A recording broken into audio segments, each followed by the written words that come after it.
Plus de 600 bébés naissent chaque année avec cette maladie. Et le pire, c'est que personne n'en parle. Une voix pour ceux qu'on n'entend pas. La drépanocytose est la maladie génétique grave la plus répandue en France. Oui, plus que la mucoviscidose et la myopathie. Et pourtant, elle reste méconnue. Chaque année, environ 700 bébés naissent en France avec cette maladie. Et le chiffre est même en hausse.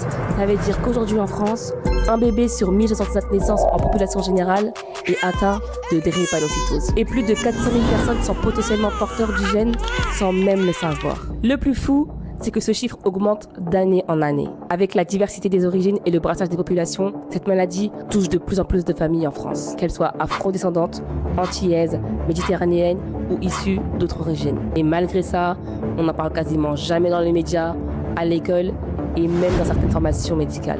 Et tu sais quoi?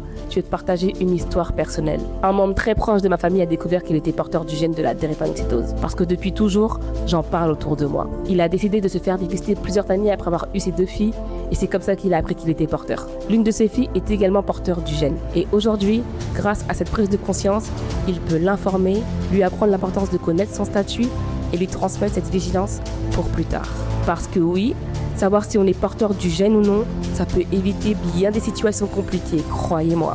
Comme quoi, en parler, ça change déjà les choses. C'est pour ça que Code Vitae existe, pour qu'on lève le voile sur ces réalités. Et si je te disais qu'il existait plusieurs formes de drépanocytose? Dans le prochain épisode, on va enfin les distinguer simplement. Code Vitae, c'est ma voix pour ceux qu'on n'entend pas, pour ceux qui hésitent encore et pour ceux qui cherchent la vie.